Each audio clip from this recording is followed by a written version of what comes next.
सुप्रभात बच्चों। आप लोग तो मस्त होंगे, खुश होंगे। धूप खिल गई है।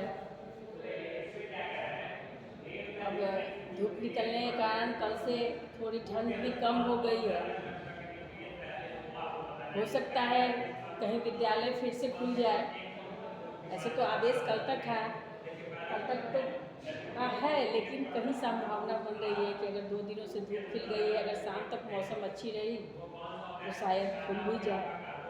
लेकिन फिर भी आज हम लोगों का तो ऑनलाइन क्लास है, तो आज तो क्लास अटेंड करना ही है, तो आप लोग पढ़ेंगे ही। तो कल मैं आपको पढ़ाई थी पाठ 20 का वाक्य विचार। वाक्य विचार में मैं आपको वाक्य के बारे में बताई थी। उसके बाद उसके अंग बताए थे। वाक्य के कितने अंग होते हैं? 2 अंग होते हैं, उद्देश्य और विधेय। उसके बारे में हम लोग जाने थे। उसके बाद मैं बताई थी कि वो तो अंग थे। उसके बाद वाक्य के प्रकार होते हैं, टाइप्स होते हैं। तो कितने टाइप्स के होते हैं? तो 2 टाइप्स के होते हैं, 2 तरह के होते हैं, बताए थे हम। जिसमें रचना की दृष्टि से और दूसरा अर्थ के आधार पर। ठीक है, अर्थ के आधार पर। तो अभी हम लोग पहले जानेंगे रचना की दृष्टि से फिर क्या क्या होता है। तो रचना की दृष्टि से वाक्य विचार के 3 प्रकार होते हैं। रचना की दृष्टि से वाक्य विचार के कितने प्रकार होते हैं? 3 प्रकार होते हैं। पहला वो साधारण या सरल वाक्य। साधारण या सरल वाक्य, जिस वाक्य में केवल एक ही क्रिया हो उसे साधारण या सरल वाक्य कहते हैं। केवल एक क्रिया हो, जिस वाक्य में क्या हो? केवल एक क्रिया हो, उसे साधारण या सरल वाक्य कहते हैं।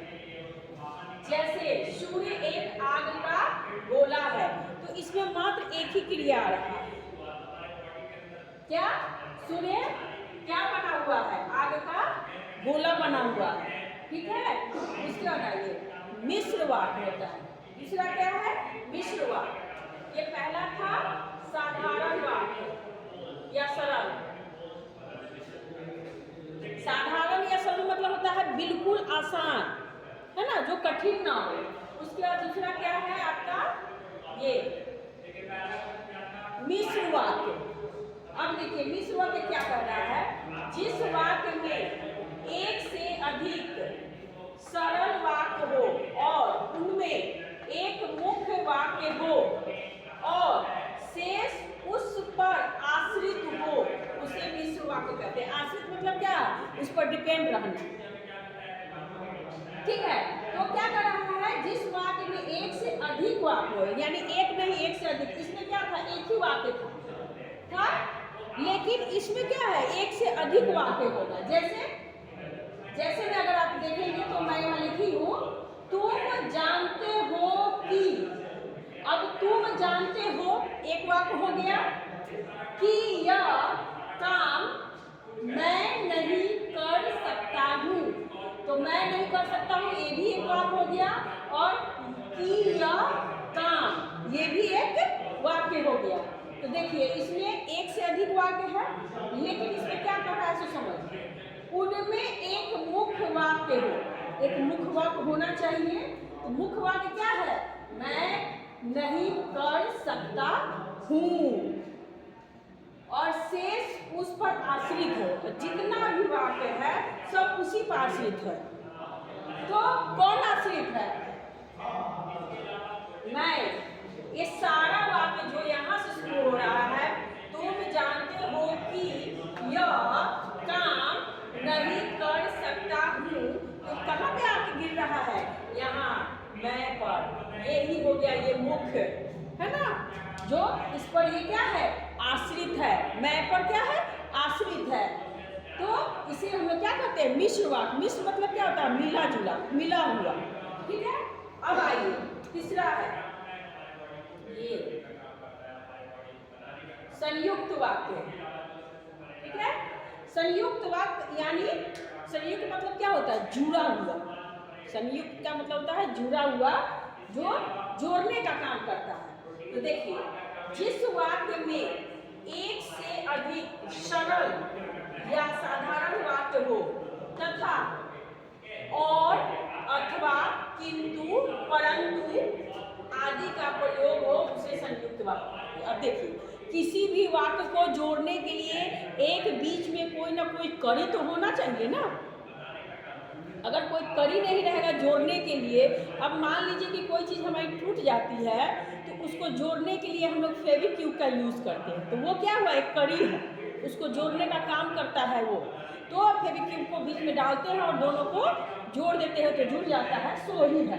उसी तरह वाक्य को भी जोड़ने के लिए एक कड़ी आती है, जिसको क्या कहते हैं, और कहते हैं, अथवा कहते हैं, किंतु कहते हैं, परंतु कहते हैं, यही सब कहते हैं। जैसे कि मैं यहाँ पे जैसे मैं यहाँ लिख दी हूँ,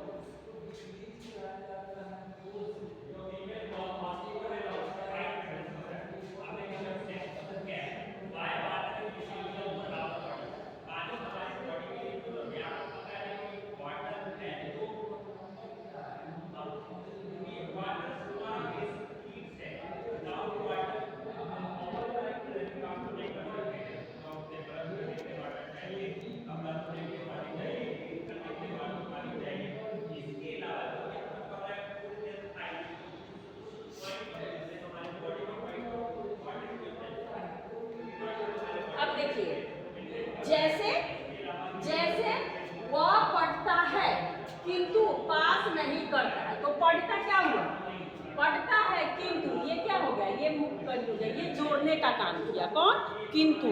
किंतु क्या किया, इस वाक्य को और इस वाक्य को, दोनों वाक्य को जोड़ने का काम किया। रानी आई और चली गई। अब देखिए यहाँ पर भी और क्या काम किया, जोड़ने का काम किया। रानी आई और चली गई, और क्या किया, दो वाक्य को जोड़ दिया, तो ये हो गया आपको संयुक्त वाक्य। ठीक है, अब आइए, मैं दो प्रकार बताई थी, अब एक तो हो गया, अब दूसरा, अर्थ के आधार पर वाक्य के 8 प्रकार होते हैं। पहला क्या होता है, विधानवाचक। विधानवाचक में क्या होता है, सामान्य कथन होता है, बिल्कुल साधारण सामान्य, जो बिल्कुल आसान हो, जैसे सूर्य पूर्व से उगता है, ये बिल्कुल साधारण कथन है, इसमें कोई कठिन नहीं है, कुछ बात नहीं है, इधर उधर नहीं है, बिल्कुल आराम से इसको सामान्य रूप से बोला गया। ठीक है, निषेधवाचक। निषेधवाचक में क्या होता है, सामान्य कथन, यानी कथन क्या हो गया, कोई भी बातें कहना, सॉरी विधानवाचक में सामान्य कथन हो गया।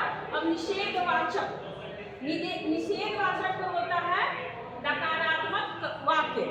नकारात्मक का क्या मतलब होता है, जो नहीं हो रहा है, जो नहीं होने वाला है, जो नहीं हो सकता है, जो नहीं करना चाहिए, ठीक है ना, जो नहीं के रूप में आता है, उसको हम लोग, जो काम नहीं होता है वो क्या हो जाता है, नकारात्मक हो जाता है, जो काम हम लोग करते हैं वो क्या हो जाता है, सकारात्मक हो जाता है। तो यहाँ निषेधवाचक का मतलब हो गया नकारात्मक वाक्य। यह क्या हो गया, तुम यह काम मत करो। मत करो मतलब क्या, नहीं करो, तो ये नकारात्मक रूप में चला गया। ठीक है, और उसके बाद आता है प्रश्नवाचक। प्रश्नवाचक में क्या है, प्रश्न पूछने वाला वाक्य, तो सबको जानता है। तो आप कहाँ जा रहे हैं, ये क्या कर रहे हैं, हम क्वेश्चन पूछ रहे हैं, प्रश्न पूछ रहे हैं, आप कहाँ जा रहे हैं, आप क्या खा रहे हैं, आप कहाँ से आए हैं, आप क्यों गए हैं, आप क्यों नहीं आ रहे हैं, ये सब क्या है, क्वेश्चन है। इसके बाद क्या है, चौथा में विषयादि बोधक। विषयादि बोधक यानी आश्चर्य या भाव व्यक्त करना, यानी अचानक सा कोई बात हो जाए तो उसमें हम लोग आश्चर्य करते हैं कि ये कैसे हो गया। और जैसे अचानक से मान लीजिए आपके विद्यालय बंद हो गए, डीएम का आदेश हो गया, बंद हो गया, आप लोग को आश्चर्य लगा, अरे वाह ये क्या हुआ, हम लोग तो सोचे थे कि सुबह सुबह ठंडी में स्कूल जाना पड़ेगा, लेकिन ये क्या, ये तो बंद हो गया, कितना आश्चर्य लगा। इसके या फिर भाव व्यक्त करना। अब भाव कैसे व्यक्त होता है? भाव व्यक्त करने के लिए अब खुश हो गए, वाह क्या बात है, अब तो स्कूल बंद हो गया, अब तो मस्ती करेंगे घर में, मम्मी को बोलेंगे ये बनाओ, ये खाऊंगा, ये खाऊंगी, मतलब और थोड़ा बहुत पढ़ाई के साथ साथ मस्ती भी शुरू हो जाएगा। तो ये अपनी भाव को व्यक्त करना हो गया। मतलब आश्चर्य हुआ कि बंद हो गया, और जैसे ही सुने कि बंद हो गया, बस खुशी यानी भाव हमारे अंदर कैसा भाव उत्पन्न हो गया? खुशी का भाव उत्पन्न हो गया। या फिर देखिए मैं एग्जाम्पल में लिखी हूँ, वाह क्या बात है। अब कोई अच्छी बात कोई बोल देता है तो कहता है वाह क्या बात है, वाह क्या खाना है, वाह क्या ये लजीज आइटम है, इस तरह से बहुत लोग बोलते हैं। उसका देखिए आज्ञावाचक, तो आज्ञा या अनुरोध करने के लिए। अब मान लीजिए कि कभी आप क्लासरूम से आपको बाहर जाना रहता है, तो आप टीचर से आज्ञा लेते हैं, मे आई गो आउट मैम, तो इस तरह से पूछ कर जाते हैं, तो क्या लेते हैं आप लोग? आज्ञा लेते हैं। क्या मैं कक्षा से बाहर जा सकती हूँ मैम? तो ये क्या हुआ, आप हमसे क्या किए? आज्ञा लेकर गए। तो ये आज्ञा या अनुरोध का मतलब क्या है? जैसे कृपया शांति बनाए रखें। तो हम क्या कर रहे हैं, आप लोग जब क्लास में अगर शोर भी थोड़ा सा बहुत करते हैं, तो हम आपको क्या करते हैं? अनुरोध करते हैं, कृपया आप लोग शांति बनाए रखें, क्लास को सुचारू रूप से चलने दें। उसका क्या होता है? इच्छावाचक का मतलब होता है इच्छा या आशीर्वाद देने के लिए, यानी अपनी इच्छा, अपने अंदर क्या कामना है उसको बताने के लिए। या फिर जब बड़े लोग, हम लोग एग्जाम देने जाते हैं, परीक्षा देने जाते हैं, तो बड़े लोग हम लोग जब उनसे आशीर्वाद लेने के जाते हैं, उनको प्रणाम करने के लिए जाते हैं, तो कहते हैं हमसे ईश्वर करे तुम सफल हो। वो तो मुझे आशीर्वाद देंगे ही कि ईश्वर करे तुम सफल हो, एग्जाम में पास हो जाओ, ठीक है। तो ये क्या हुआ, हम लोगों को क्या किए? आशीर्वाद दिए, और हमारी भी इच्छा क्या है कि मैं पास हो जाऊं, ठीक है। उसके बाद क्या है? संदेहवाचक का क्या मतलब गया? संदेह या संभावना व्यक्त करना, यानी संदेह हो रहा है। अब जैसे मैं अभी बोली आप लोगों को शुरू में कि मौसम अच्छी हो गई है, अब हो सकता है कि कहीं कल विद्यालय खुल जाए, तो ये क्या है? मेरा संदेह है, मुझे पता नहीं है, मैं क्या संदेह व्यक्त कर रही हूँ, बता रही हूँ, मुझे ऐसा लग रहा है कि शायद कहीं खुल जाए, ठीक है। या संभावना है, खुलने की संभावना है, उम्मीद है, ठीक है।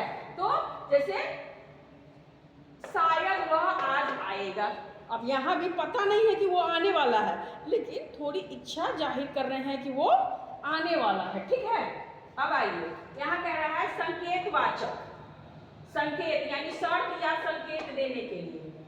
यदि तुम पढ़ोगे तो सफल होगे। अब देखिए, पापा कभी कभी क्या कहेंगे कि ठीक है तुम अच्छे से पढ़ाई करो, अच्छा नंबर लाओ तो मैं तुम्हें साइकिल खरीद के दूंगा, ठीक है।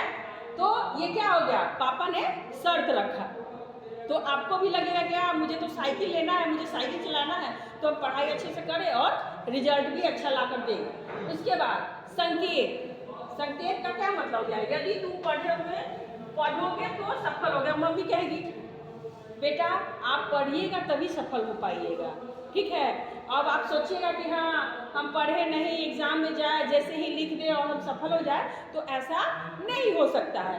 तो मम्मी आपको संकेत दे रही है, आपको समझा रही है, कह रही है बेटा आप पढ़ो, बिना पढ़े आप पास नहीं हो सकते, आपको नंबर नहीं मिल सकता है, इसलिए पढ़ना अनिवार्य है, ठीक है। तो ये क्या कर रही है? वो संकेत दे रही है कि देखो वो बच्चा पढ़ा था तो उसको इतना रिजल्ट आया, वो नहीं पढ़ा था तो उसका रिजल्ट अच्छा नहीं आया है। तो इस प्रकार से इसको हम लोग संकेत वाचक करते हैं। अब आप लोग को समझ में आ गई होगी कि हाँ वाक्य विचार का जो चैप्टर है किस प्रकार से है। इसमें हमें नहीं लगता है कि आप लोगों को कोई असुविधा हुई होगी या हो रही होगी। मुझे लग रहा है कि आप अच्छे से समझ गए होंगे, लेकिन फिर भी ऑफलाइन क्लास जब स्टार्ट होगी तो जो भी ऑनलाइन क्लास में मैं थोड़ा पढ़ाई हूँ, लिखवाओ अथवा ना लिखवाओ, लेकिन मैं फिर से सारे चैप्टर को रिमाइंड करूँगी, रिवाइज करूँगी, पढ़ाऊँगी और फिर से सबको समझाऊँगी।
चीज़ को समझ गए होंगे बहुत ही अच्छे से। ये सारे